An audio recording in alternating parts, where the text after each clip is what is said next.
Savile Row's never done such a glamorous job for Britain.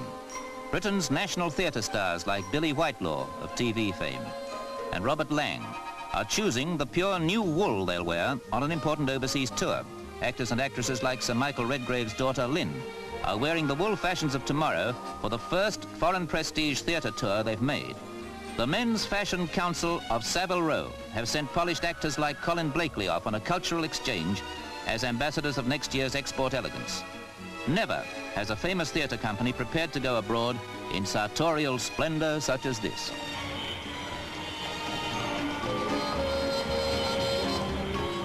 But where are they going with all their excitement and finery and their acclaimed production of Othello? Those cameramen recognize the airline steward as Sir Lawrence Olyvie, their star of stars. And aboard their plane is Pathé Pictorial, honored by their invitation to present exclusively the record of Britain's first stage company's first overseas mission. Sir Lawrence knows our destination, and his Desdemona, Billy Whitelaw, knows what Moscow is expecting from us and what it has to give. The wind in her hair is made by the 50-mile-an-hour hydrofoil on the Moskva River, which slices through this city like a sickle.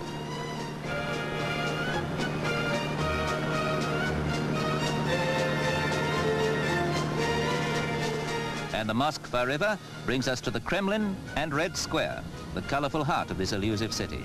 See its towers and domes and spires through these British actors' eyes, who have brought Othello here as their thanks for the Bolshoi Ballet's London visit.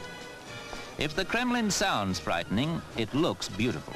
And to the Russians, the focal point of it all is Lenin's mausoleum, where the old revolutionary's body is embalmed and guarded.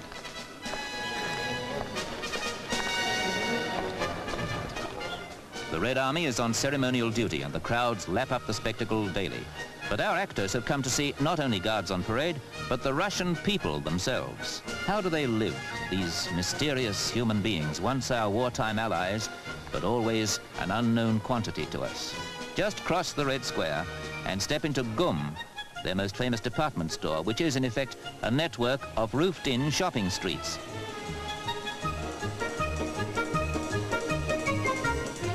Here's a life-size picture of people in a land so vast that it embraces both Siberian ice and the thirsty heat of Samarkand.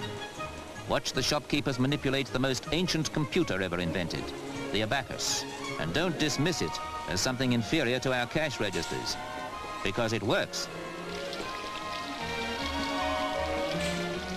Stand by the fountain here, they say, and in time you'll see people from every corner of the globe.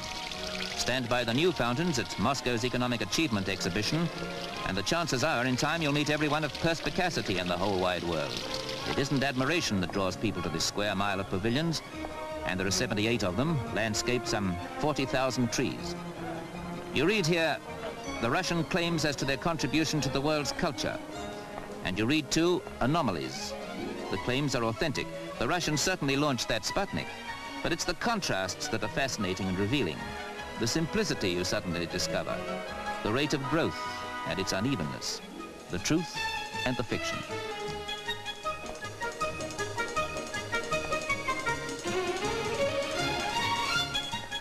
It takes an actor like John Stride for a start to break the language barrier and make memorable contact with a little girl. It takes a master of mime from the West to show what he wants and to turn the baffling business of buying a bun into a human contact. See how it's done.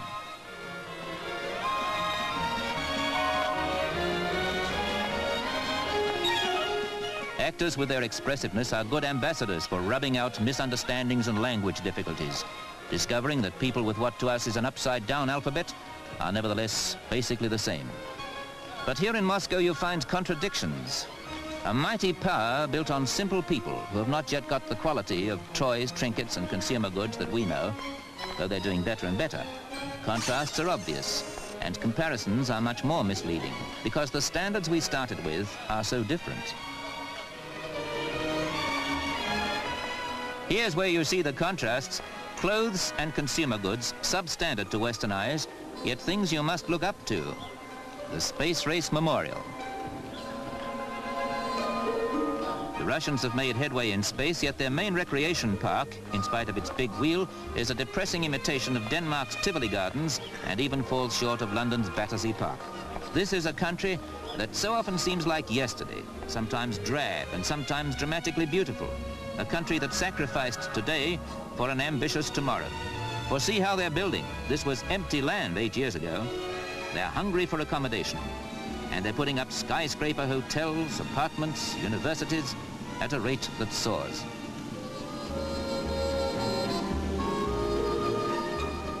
In a way, Moscow's like a new American town with wide, impersonal avenues.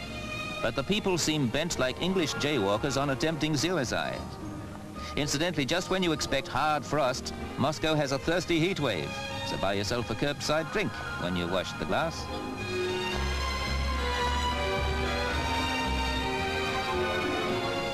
Contrast and contradictions. Wonderful and inexpensive telephones, but no such thing as a telephone directory here.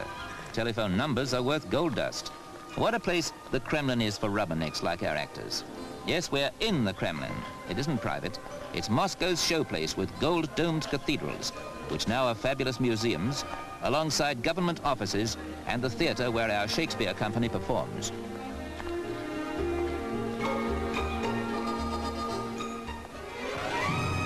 Monday's the night off here for actors, and so there's a reception at the British Embassy just across the river from those Kremlin domes.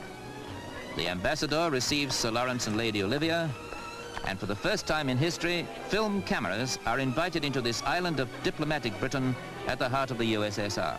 It's a case of two ambassadors meeting, because Oливьye, off stage like the rest of his company, is showing exactly how important actors are in breaking down international barriers.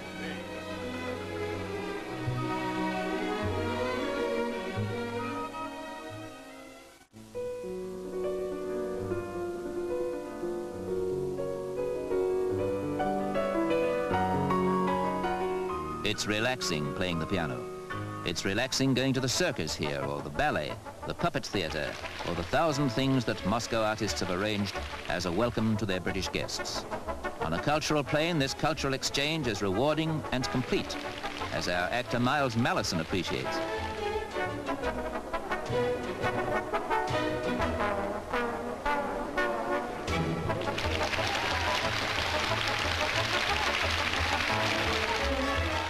Now the circus puts us in a whirl. And now the program is Othello, and Olivier's music fills the Kremlin air. Even like thy chastity. Oh, cursed slave!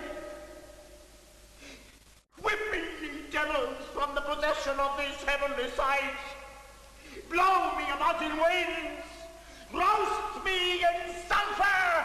Wash me in steam gulfs of liquid fire! Oh, Desdemon! Dead! Desdemon! Dead! Dead!